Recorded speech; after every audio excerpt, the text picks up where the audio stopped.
श्रीराम. साधक हो, सध्या आपण सोमवार ते शनिवार श्री ब्रह्मचैतन्य गोंदवलेकर महाराज यांच्या परंपरेतील साखरखेर्डा येथील संत परमपूज्य श्री प्रल्हाद महाराज यांचे श्री देवीदास अमृत मोहोरीला लिखित संक्षिप्त चरित्राचा आस्वाद घेत आहोत. तसेच रविवारी श्री महाराजांच्या काही भक्तांचे अनुभव ऐकणार आहोत.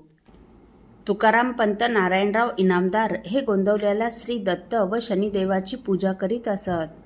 पुढे श्री महाराजांच्या सांगण्यावरून ते घाटावरील श्री रामानंद महाराजांच्या समाधीचीही नियमित पूजा करू लागले. श्री रामानंद महाराजांचा जन्मोत्सव साखरखेर्ड्याला होत असे.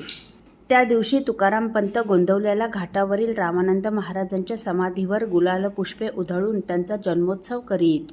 स्थानिकची काही मंडळी या जन्मोत्सवासाठी घाटावर येत.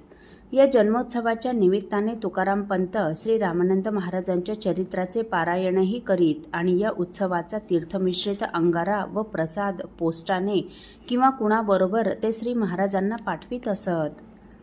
एक वेळ पुण्यतिथी महोत्सवासाठी श्री महाराज गोंदवल्याला असताना तुकाराम पंत इनामदार महाराजांच्या दर्शनासाठी आले. त्यावेळी त्यांची पत्नी व त्यांचा क्रमांक 3चा श्रीराम नावाचा मुलगा त्यांच्याबरोबर होता. सर्वांनी श्री महाराजांना नमस्कार केला तेव्हा तुकाराम पंत श्री महाराजांना म्हणाले, हा माझा मुलगा सारखा नाशिक किंवा नर्मदा तीरावर जप करण्यास जाऊ म्हणतो, तेव्हा काय करावं? तेव्हा श्री महाराजांनी त्यांना तुम्हाला मुलं किती आहेत म्हणून विचारलं. त्यांनी 5 सांगताच श्री महाराज त्यांना म्हणाले, मग त्यातून आपला एक मुलगा रामरायाचा झाला तर त्याहून अधिक चांगलं काय असेल? त्याला मुळीच अडवू नका, जाऊ द्या त्याला, तो राम कार्य करील. असं म्हणून श्री महाराजांनी पंताला धोतर उपरणे, बाईला खण लुगडे आणि या बालभक्त श्रीरामाला कद व नारळाचा प्रसाद दिला. त्याने श्री महाराजांना साष्टांग नमस्कार करताच श्री महाराजांनी त्याच्या मस्तकावर आपला कृपाहस्त ठेवून नामानुष्ठानासाठी त्याला आशीर्वाद दिला. पुढे यांनी नाशिकला जाऊन 3 वर्षे जपानुष्ठान केले. नर्मदा परिक्रमाही केल्या व पुढे खेडी घाटासमोर नर्मदेच्या दक्षिण तीरावर एकाग्र मनाने 13 राममंत्राचा 13 कोटी जप केला.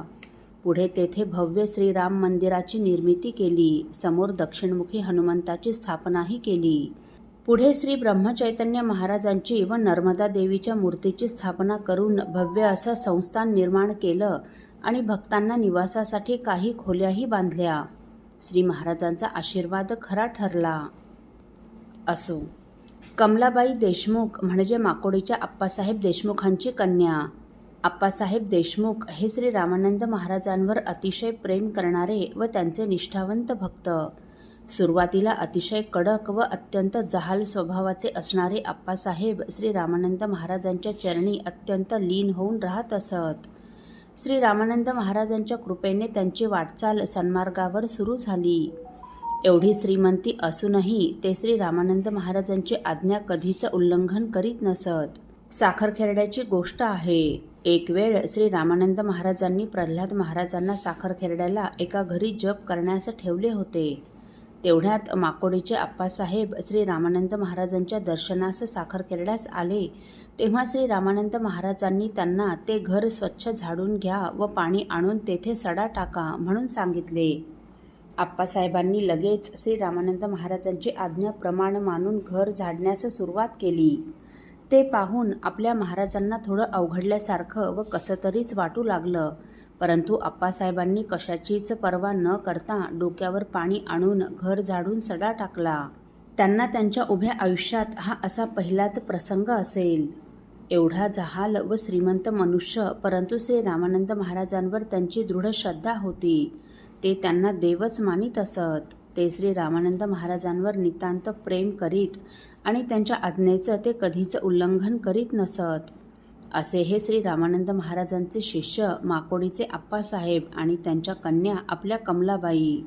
पुढे या कमलाबाई पिंपळगाव राजाच्या देशमुखांच्या स्नुषा झाल्या. कृष्णराव उर्फ बापूसाहेब देशमुख त्यांचे पती. माहेरी गुरुभक्ती व रामभक्तीचे संस्कार होते, परंतु सासरी मात्र तसे संस्कार नसूनही कमलाबाईंनी आपले संपूर्ण कुटुंब श्री महाराजांच्या सेवेला लावले. कुटुंबातील सर्वांना सद्गुरुभक्तीचा लळा लावला. कृष्णराव हे राजकारणात असूनही श्री महाराजांच्या कृपाछत्रात आले. बरेच वर्ष ते भूविकास बँकेचे अध्यक्ष होते. ते अत्यंत श्रीमंत असूनही श्री महाराजांच्या चरणी अत्यंत लीन होऊन राहत असत. श्री महाराजांचं कुठेही दर्शन झालं म्हणजे त्यांना साष्टांग नमस्कार करीत. नमस्कार करताना अंगात कडक इस्त्रीचे पांढरेशुभ्र कपडे आहेत याचीही ते काळजी करीत नसत. त्यांच्या मळ्यात गुलाबाच्या फुलांचा बगीचा होता. ते दर गुरुवारी गुलाबाची मोठी फुले, तुळशीपत्र, बेल आणि मोठ्या गुलाबांच्या फुलांचे हार करून साखरखेर्ड्याला मंदिरात पाठवीत असत. ते हार व फुले पुढच्या गुरुवारपर्यंत श्री रामानंद महाराजांना घातल्या जात. कमलाबाई प्रत्येक सणाला महाराजांना विडा पाठवीत असत. दिवाळीसारख्या सणाला कमलाबाईंनी महाराजांकडे पाठविलेला विडा पाहण्यासारखा असे. त्यात बत्तासे, लहान अत्तर तेलाची बाटली, उटणे, साबण, कापूर, सुगंधी उदबत्तीपुडा, फुलवाती, आरतीच्या वाती, नारळ, साखर, तांदूळ, गहू, मोहरी, तुरीची डाळ, गव्हाचा रवा, सांजा, हरभरा डाळ, केळी, भेंडी, टमाटे, फुलं, हार, तुळशी, बेल इत्यादी मोठ्या प्रमाणात असे. अगदी साध्या साध्या कार्यक्रमालाही त्या श्री महाराजांना घरी बोलावीत असत. मग तो कार्यक्रम एखाद्या व्रताची समाप्ती असो किंवा पोथी वाचनाची समाप्ती. सन 1969 आलेल्या कोकिळा व्रताला त्यांनी श्री महाराजांना घरी बोलाविले होते. श्री महाराजांनी हरितालिकेच्या दिवशी तो कार्यक्रम केला व दुसऱ्या दिवशी गणपतीची स्थापना करूनच त्यांनी महाराजांना साखरखेर्ड्यास पोहोचविले. ते घरी एखाद्या ग्रंथाचे वाचन करीत. त्यावेळी त्यांचा क्रमांक 2चा मुलगा लक्ष्मणराव ग्रंथ वाचित असे आणि नारायण मास्तर किंवा सुधाकर त्याचा अर्थ सांगत असत.